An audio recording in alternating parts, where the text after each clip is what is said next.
Pernahkah kamu bertemu dengan seorang teman yang memiliki banyak masalah hidup, tapi ia tidak pernah menangis, atau bahkan ia tidak pernah marah sama sekali?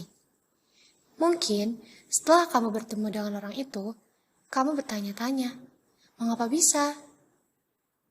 Ya, kamu tepat berada di video ini karena aku akan memperkenalkan salah satu filsuf di mana akan menjawab semua pertanyaanmu itu.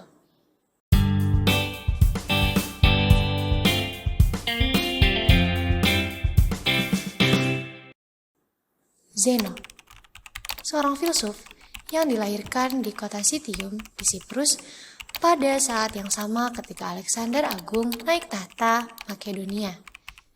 Ayahnya adalah seorang pedagang yang sering pergi ke Athena untuk melakukan bisnis. Zeno pun mengikuti jejak ayahnya dan menjadi seorang pedagang. Namun, suatu ketika, ia berusia sekitar 22 tahun. Ternyata Zeno terdampar di Athena setelah mengalami kapal karam. Di sana, ia menemukan salinan buku memorabilia karya Xenophon yang berisi kisah-kisah tentang filosofi terkenal. Salah satunya adalah Socrates. Ia sangat terkesan dengan Socrates dengan pemikirannya tentang etika dan moral. Dari situlah Zeno tertarik dengan filsafat. Zeno belajar filsafat dari beberapa guru.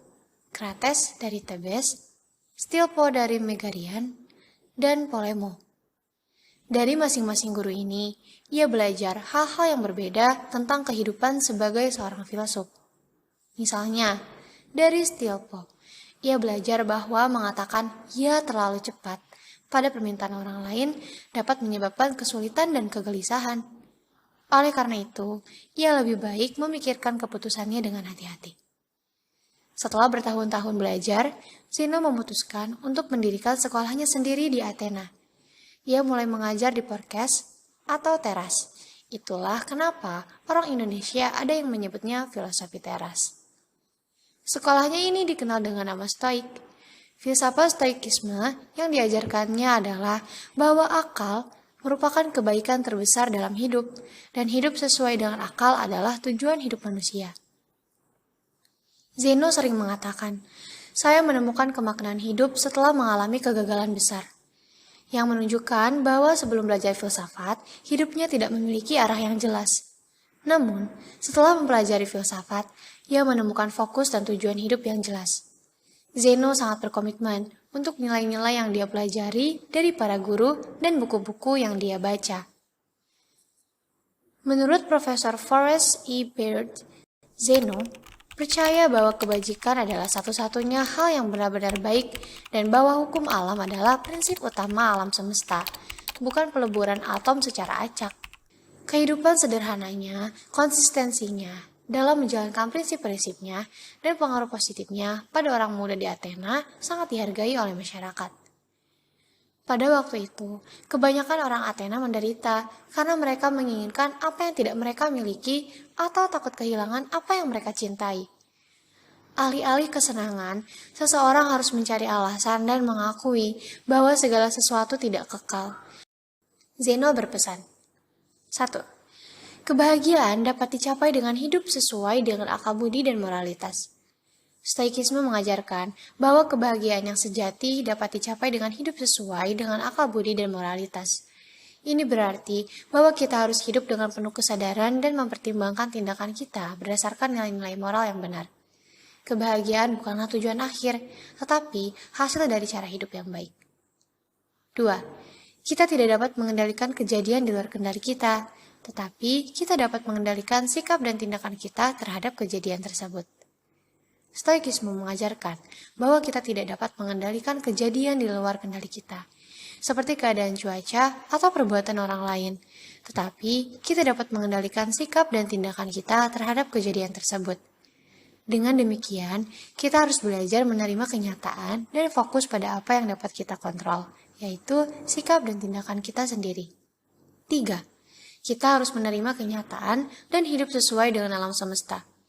Stoikisme mengajarkan pentingnya menerima kenyataan dan hidup sesuai dengan alam semesta.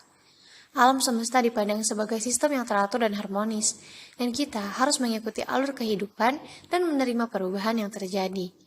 Ini berarti bahwa kita harus hidup dalam keadaan seimbang dan menghindari perilaku yang ekstrim. 4. Kebijaksanaan dan moralitas adalah dasar kebahagiaan dan kesejahteraan. Stoikisme mengajarkan bahwa kebahagiaan dan kesejahteraan bergantung pada kebijaksanaan dan moralitas. Kita harus hidup dengan integritas dan mempertimbangkan tindakan kita berdasarkan nilai-nilai moral yang benar. Kebijaksanaan dan moralitas membantu kita dalam membuat keputusan yang tepat dan memperbaiki hubungan kita dengan orang lain. 5. Kita harus menghargai waktu dan menjalani hidup dengan penuh tanggung jawab. Stoikisme mengajarkan pentingnya menghargai waktu dan menjalani hidup dengan penuh tanggung jawab. Waktu adalah sumber daya yang terbatas, dan kita harus menggunakannya dengan bijaksana. Kita juga harus bertanggung jawab atas tindakan kita dan membantu orang lain dengan cara yang baik dan benar. Dalam keseluruhan, Stoikisme memberikan pandangan hidup yang seimbang dan bijaksana. Filosofi ini mengajarkan kita untuk hidup dengan integritas dan moralitas, mempertimbangkan tindakan kita dengan akal budi, dan menerima kenyataan yang terjadi. Pesan-pesan ini masih relevan hingga saat ini dan dapat membantu kita dalam menghadapi berbagai tantangan hidup dengan bijaksana dan penuh kebahagiaan. Terima kasih telah menonton video ini. Jangan lupa like, komen, dan subscribe. Peace and